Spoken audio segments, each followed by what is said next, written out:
你以為脂肪肝一定係肥人先有，肚腩好大，成日飲酒，日日食炸嘢，嗰啲人先會中。所以當醫生同你講你有脂肪肝，你好自然第一句就係點會？我都唔肥，我都唔係成日飲酒，點解會係我？其實呢句係香港好多人都講過，而且講完之後，通常下一句就係應該唔嚴重啦，冇感覺覺，冇痛痛，應該小事，然後就冇然後，冇再理，冇再跟進啦，冇再改生活，因為最大嘅陷阱就係脂肪肝太安靜，佢唔似胃痛，唔似牙痛，唔似發燒，唔會即刻痛到你驚，佢通常係靜靜地、慢慢地，一年一年一路積、一路傷、一路惡化，等到你真正有感覺，好多時已經唔係早期。最可怕嘅從來唔係你知道自己有脂肪肝，而係你一直有，但你完全唔知道。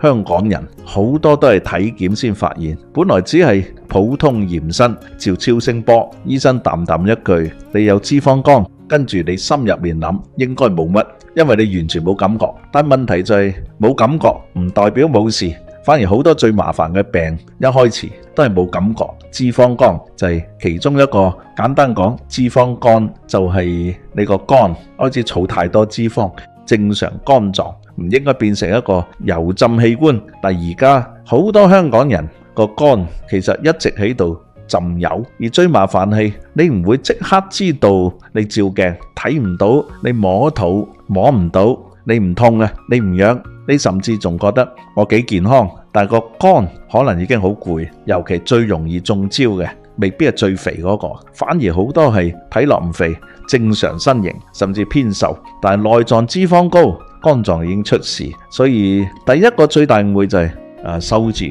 唔代表安全。你有冇發現香港好多爸爸成個人唔算肥，但個肚硬地前面突出嚟，手腳唔算粗，但個肚特別明顯，呢種好多時就要小心，因為真正危險嘅唔係你睇到嗰層肥，而係你睇唔到嘅內臟脂肪，佢包住肝臟、胰臟、腸、心臟附近，日日喺度影響代謝，日日喺度推高發炎，而脂肪肝往往就係第一個警號。再講一個，好多人完全誤會，脂肪肝唔一定係酒，太多人一聽肝有事，第一反應你係咪飲好多酒？其實而家最常見嘅反而係唔飲酒脂肪肝，即係你唔係靠酒，你係靠生活方式，白飯太多，糖太多，奶茶、甜飲，長期外賣，睡眠差，壓力大，血糖亂，少運動，內臟脂肪高，慢慢養出嚟。所以最可怕嘅唔係我有冇飲酒，而係你每日最正常嗰餐，朝早奶茶加菠蘿包，中午燒味飯、雞扒飯，下午再嚟杯凍飲，夜晚太攰唔想煮，再叫外賣、宵夜，再食少少。你覺得大家都係咁正常啊？但問題就係好多脂肪肝就係咁養出嚟，尤其糖。好多人以為我唔食甜品應該冇事，其實呢，最麻煩嘅未必係蛋糕，而係你日日都食，但唔覺得係糖嗰啲奶茶、果汁、包袱咧、麵圓咧、白飯、粥、麵包、甜醬、加工食品，尤其果糖對肝負擔可以非常大。你以為我冇食糖，其實呢個肝日日都喺度還債。再講血糖，脂肪肝同血糖關係非常深。你以為糖尿病先要擔心血糖，其實呢血糖控制差，好多時第一個出事就係肝，胰島素長期高，身體不停取脂肪，肝臟變成倉庫，最後唔再係儲住，而係塞爆。所以脂肪肝好多時唔係單一問題，佢係代謝開始亂，身體開始失衡，而你只係先見到第一張罰單。再講一樣，香港人最愛忽略睡眠，好多人會講我夜瞓慣咗冇事，其實呢身體唔會習慣，你長期凌晨先瞓，瞓得少，瞓得差，壓力大，皮質醇亂，血糖亂，脂肪代謝亂，肝臟壓力就越嚟越大。所以脂肪肝好多時唔係食出嚟咁簡單，係你整個生活慢慢推佢落去。再講壓力，香港人幾乎冇人冇壓力，返工、供樓、照顧父母、照顧小朋友、婚姻、經濟、失眠，你以為壓力只係心情差，其實呢，壓力係代謝問題。你長期高壓，身體會長期處於備戰狀態，血糖更亂啦，脂肪更易積，肝更辛苦。最麻煩係你習慣咗，習慣到覺得我一向都係咁，但係肝唔會習慣，佢只會慢慢受傷。再講一個好多人最危險嘅想法，冇感覺喎，即係冇事，錯大錯。脂肪肝最可怕就係你通常冇感覺，唔痛啊，唔癢啊，唔發燒，唔會大聲叫你，等到有症狀，好多時已經唔再只係脂肪肝，可能已經發炎、纖維化，甚至肝硬化，再甚至肝癌風險。所以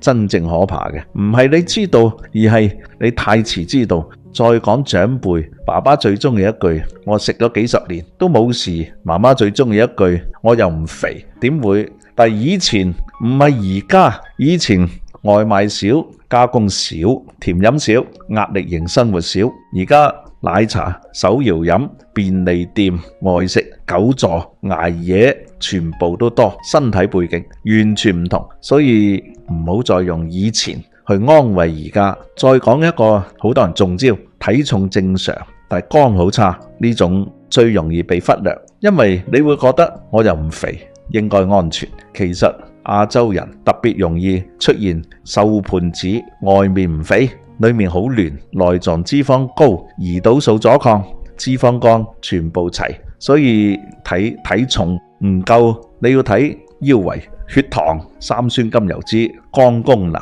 超聲波，真正健康唔係體重計話你知，而係你身體裏面發生緊乜。再講運動，好多人會話我有行路應該夠，其實唔一定。你坐足10個鐘，再行15分鐘，未必真係夠。尤其香港上班族，朝早坐車，返工坐，開會坐，食飯坐，返屋企再坐，身體長期唔喐呢，代謝自然差，脂肪自然容易積，肝自然更辛苦。所以問題唔係你有冇去 gym， 而係你每日有幾多時間真正係屈。再講酒，雖然唔係全部都係酒精問題，但酒當然都重要。尤其你以為自己唔算飲，其實日日少少，應酬少少，紅酒少少，啤酒少少，加埋就唔少。而最危險嘅係你會合理化，覺得我唔係酗酒喎，應該冇事。但肝啊，唔係咁計喎，佢只會計累積。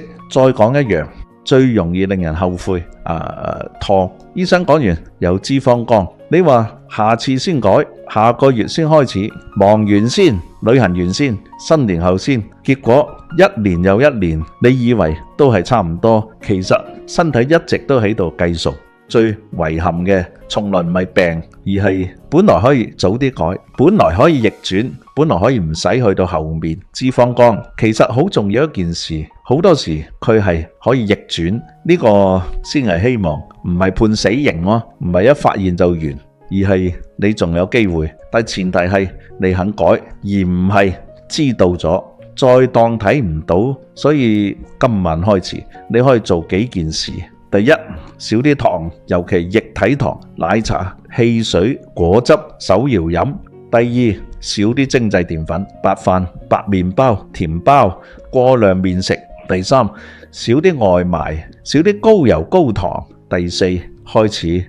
壓，唔一定 gym，但一定要喐。第五，早啲瞓，因為肝唔中意你凌晨先休息。第六，控制血糖，控制體脂。第七，去檢查。唔好靠顧，因為你需要嘅唔係安慰，而係真相。如果你屋企有人明明唔肥，但個肚硬硬地，成日攰，血糖高，三酸甘油酯高，肝酵素異常，又或者醫生已經講過你有脂肪肝，但佢完全冇理出，請你一定要提醒佢，可能係你爸爸永遠話男人少少事，可能係你媽媽永遠話我又唔肥，點會？可能係你老公話自己返工忙，冇時間理，又或者可能係你自己健康最大嘅問題，從來唔係不知道，而係知道得太遲。你以為脂肪肝只係小事，其實佢好多時係身體第一句我頂唔順。如果你睇到呢度